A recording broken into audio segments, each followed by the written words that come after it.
प्रमुख इतिहास ग्रंथ। हिंदी काव्यधारा पंडित राहुल कात्यायन जी के द्वारा लिखा है। हिंदी साहित्य का इतिहास, जिसका संपादन किया है डॉक्टर नगेंद्र और डॉक्टर हरदयाल सिंह, दोनों के द्वारा मिलकर किया गया। हिंदी साहित्य का वैज्ञानिक इतिहास डॉक्टर गणपति चंद्र गुप्त। हिंदी साहित्य का अतीत आचार्य विश्वनाथ प्रसाद मिश्र। हिंदी साहित्य और संवेदना का विकास doctor Ramswaroop Chaturvedi. Most important है। हिंदी साहित्य का इतिहास दर्शन डॉक्टर नरेंद्र विलोचन शर्मा। हिंदी भाषा का विकास डॉक्टर श्याम सुंदर दास। हिंदी भाषा और साहित्य Shyam Sundar Das. Hindi Govind Ratnamala, most important, doctor Shyam Sundar Das.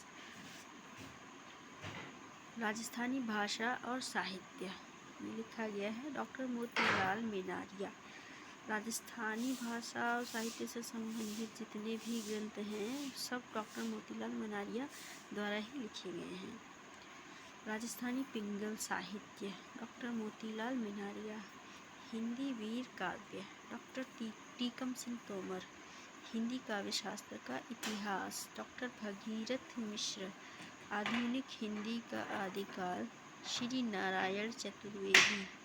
Hindi साहित्य 20वीं शताब्दी डॉक्टर नंदुलारे वाजपेयी। आधुनिक हिंदी साहित्य नंदुलारे वाजपेयी। हिंदी साहित्य का इतिहास रमाशंकर शुक्ल रसाल जी द्वारा लिखा गया 1931 में। हिंदी भाषा का उद्भव और विकास उदय नारायण तिवारी। हिंदी साहित्य विमर्श इम्पॉर्टेंट है परीक्षा की दृष्टिकोण से, 1923 में लिखा डॉक्टर पद्मलाल पुन्नालाल बख्शी। कविता कौमुदी, ये भी इम्पॉर्टेंट है, पंडित रामनरेश त्रिपाठी। भाषा काव्य संग्रह महेश दत्त शुक्ल द्वारा लिखा गया। हिंदी साहित्य का विवेचनात्मक इतिहास सूर्यकांत शास्त्री। आधुनिक हिंदी साहित्य का इतिहास कृष्ण शंकर शुक्ल। मॉडर्न हिंदी लिटरेचर, ये भी इम्पॉर्टेंट है, डॉक्टर इंद्रनाथ मदान द्वारा लिखा गया। खड़ी बोली हिंदी साहित्य का इतिहास ब्रजरत्न दास।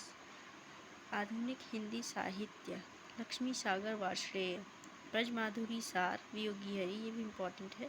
हिंदी साहित्य का दूसरा इतिहास डॉक्टर बच्चन सिंह द्वारा लिखा गया। हिंदी साहित्य का आधा इतिहास या अधूरा इतिहास सुमन राज्य द्वारा लिखा गया। हिंदी साहित्य का मौखिक इतिहास नीलाभ। हिंदी साहित्य का ओझल नारी इतिहास नीरजा माधव जी द्वारा लिखा गया।